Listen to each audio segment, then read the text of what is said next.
My next guest stars with his wife Jessica Simpson in the hit reality show Newlyweds on MTV. He'll be appearing on NBC's American Dreams February 15th. Please welcome Nick Lachey.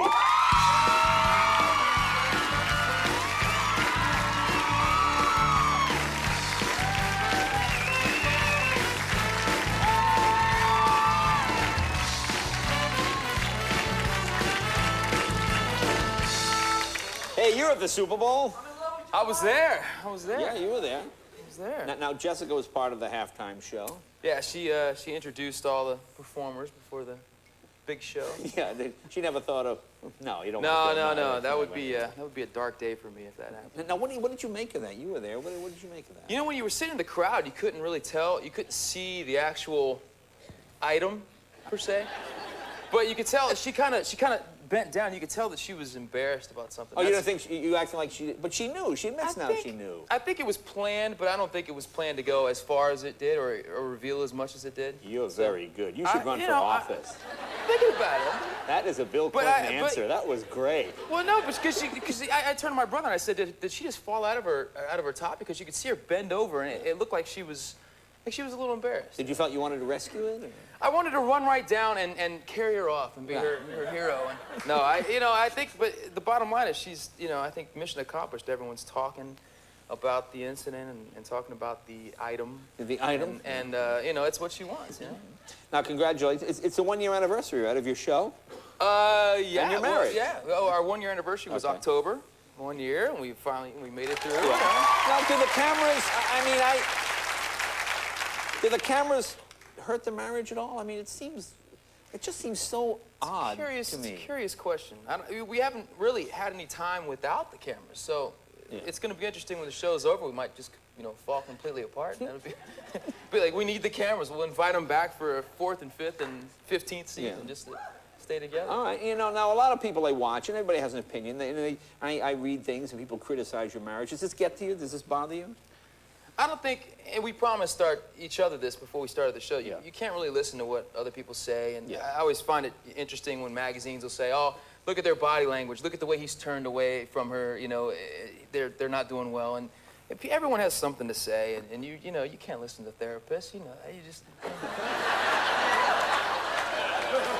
I think that's the thing. Now, would you ever go to Dr. Phil and say, excuse me, Jessica and I, are you like a private person? Could you do that? I think that's the one thing. If people know who you are, you have to be really guarded against. You don't want to reveal too much to just. Well, you have the cameras. But Dr. Phil is certainly trustworthy. Well, but you've got the cameras around you all the time. It is. It's its own kind of therapy. We sit down and watch the show, and I say, now see, look how you're acting right there. Look what you're saying. Yeah. Let me give you a little advice before you start. You need to stop saying that. That's good. Yeah. No, it's just yes, dear. Yes. Yeah, okay. There you go. Whatever. Now, you guys are pretty much opposites. At least it seems that way on the show.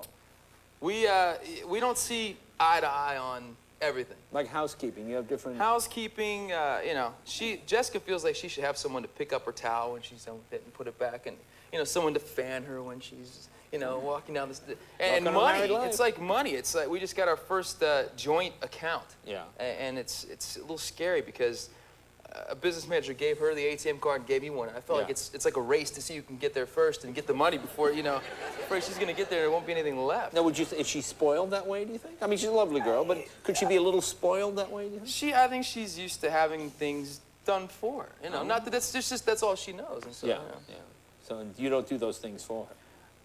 I'm trying to wean myself off of, and now the housekeeper does it for her. So. Oh. Don't you think you should have separate accounts? See, I think it's good for a husband and wife to have separate money of their own, so nothing is always scrutinized. Yeah, she has her finances, I have my finances, but then there's one joint account, which we're supposed to pay all the bills. Like, is there anything like she's done where you just went, oh my God, what is this? Well, in an upcoming episode of our show, you'll see that she bought $1,400 bed sheets, which... $1,400 bed sheets? You know what? I sleep. You never have to wash them. I sleep well on them, but it's hard to understand why they're worth $1,400. What are they made out of? Your guess is as good as mine. It's the thread count I hear. It's you it's gotta a high thread count. Okay.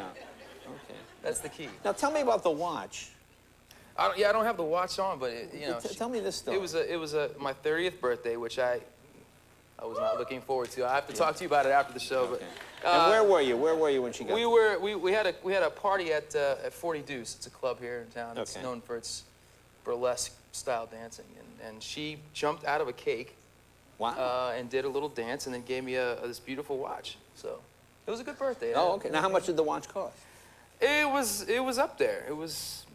How much up there? You know, it was 40-some thousand dollars. $40,000. I can't control the $40,000? girl. She just spins. It's like it's a sickness. Now, were you upset about that, or you just accept it and go, "Oh, that's great, honey"? Well, in this case, it benefited me, so I wasn't going to say anything about it. She bought the watch for me. Yeah, and the jumping out of the cake, that didn't hurt either. No, except all my friends are there going, "Oh my God, this is what you have." Yeah, No, yeah. you don't look at that, you know. Okay. Now you're doing an upcoming episode of American Dreams, I am. and yeah. you play Tom Jones. Play Tom Jones. That's kind of Quite. You know, of all the people to play on that show, I think Tom Jones has got to be one of the all-time greatest because he gives you so much to work with. Oh, yeah, I used to open for him 30 years ago. Really? I've been doing for years and years. I love Tom Jones. Yeah, it was awesome. So what did you do to physically get into the part?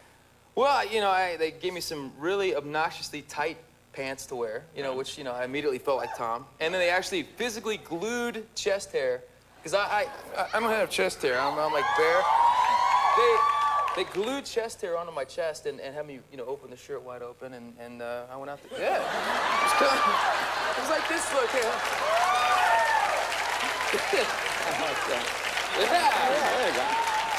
Well, let's show. I went out there and sang. It was great. So we have a clip. This is you as Tom Jones on American Bandstand circa, what, 1967? Yeah, you know, 67. Let's take a look.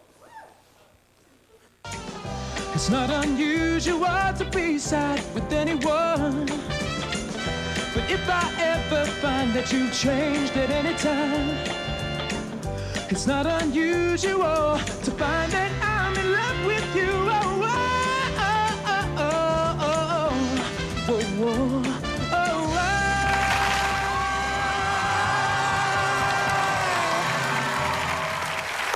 Good job, Nick. Thank you, Lachey. Say hi thank to you. Jessica for us. I will. Be right back with Emin right after this.